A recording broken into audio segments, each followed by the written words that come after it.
I figured I was gonna be like, oh man, I'm interviewing someone in fashion. Should I dress up? And I was like, well, who am I kidding? Like, she's gonna wear something fantastic. There's nothing I could do to compete. I might as well just be the complete opposite and just slum it and just like do it the way I do it.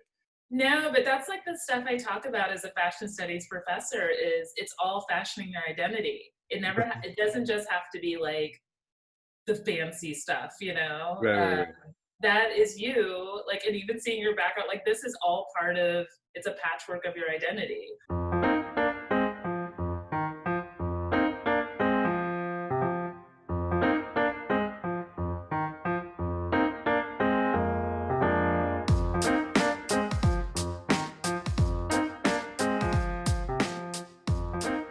The Fashion Race database seeks to kind of lay out to the public this whole patchwork of oppression, racial oppression that has gone on for centuries. And like, it's sort of a space where I've collected and organized all of the evidence of, and built and growing. You know, clearly anyone who goes on the site now sees a lot missing. We just restarted and we're just going to start building. It's like, here's all the books, here's all the scholarly papers we're going to start organizing. Here's all the video lectures, here's all the films, like it's all here. So to anyone saying it's no big deal or stop pulling the race card or stop acting like racism still exists, like no, like it's all here. This is a system, a well-oiled system that's been going on for centuries, and the tentacles of it are still strangling people today. Even if, like, I would love to stop talking about race, you know, but the fact of the matter is today I live in a racialized body. You said like a lot of this is under construction. You're just relaunching it. I'm fascinated by the choice of what this website will hold when you get more resources. So like one of the work in progress sections is the objects that matter. Well, why moccasins for the first piece there? Like, how did that work out? Adriana, you know, I really wanted to get a piece on there for Objects That Matter for the launch. And Adriana, who wanted to really kind of add a focus of study on First Nation dress, Native American dress, Indigenous dress, she said, I want to do a moccasin. And I thought brilliant, and she knocked it out the park. The goal behind Objects That Matter is it's going to be a column, starting with the moccasin right now, where it is a object that many of us know, or maybe you don't know because it's been under-researched or undervalued in fashion history or in museums, or wasn't considered fashionable, you know, but it's gonna give you kind of like a quick profile, like here's the image of it in its original context with the original people who wear it, the original community or native community. And this is like its construction, how it's supposed to be worn. These are the materials usually used for it. Then you scroll down a bit, and then there's a section we've added called appropriation and influence. So it's like, okay, now you've learned how it's supposed to be worn or how it's supposed to be used, and the originators behind this item. And now here's also a string of images we've pulled of people who've appropriated it or have been influenced in a respectful way. So one thing I wanted to bring, like, I think recently, post George Floyd, Nike put out a campaign saying, "Don't do it," like, don't deny racism, and Adidas actually shared Nike's campaign, so that they're like kind of united on the front of, yeah, we all have to be anti-racism. What do you make of that? These big brands, these big fashion brands, engaging with the current conversation.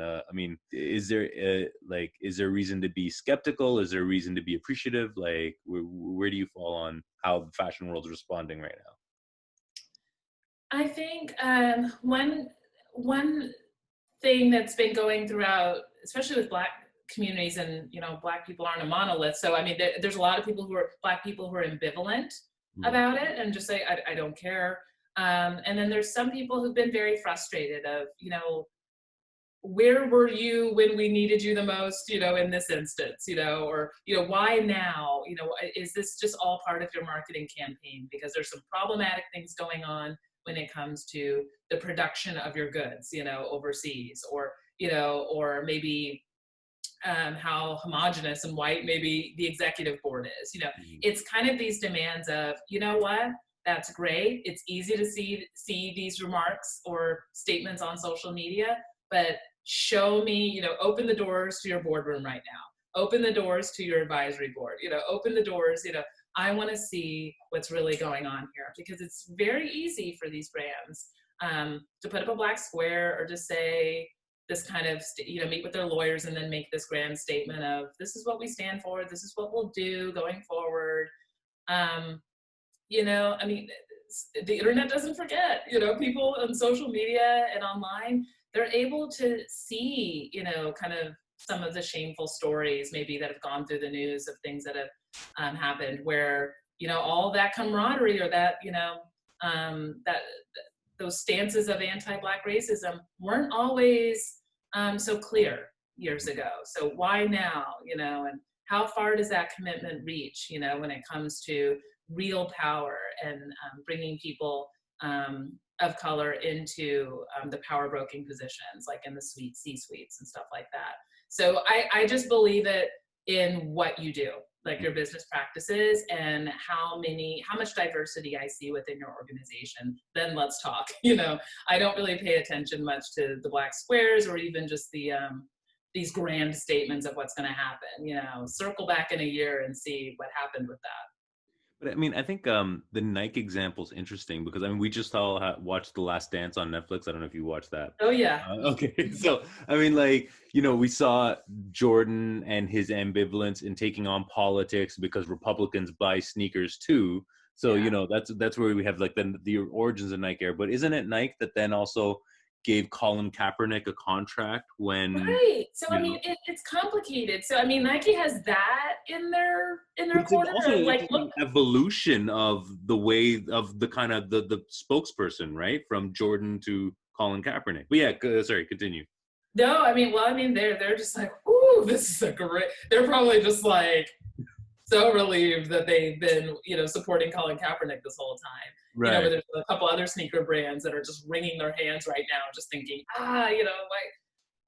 but yeah, it's progress from, Michael Jordan. But I mean, that was Michael Jordan's decision. He just thought, look, I'm here to do my job and I'm not here to be an activist, for you, or, just, I can't be all the things for you. So leave me alone.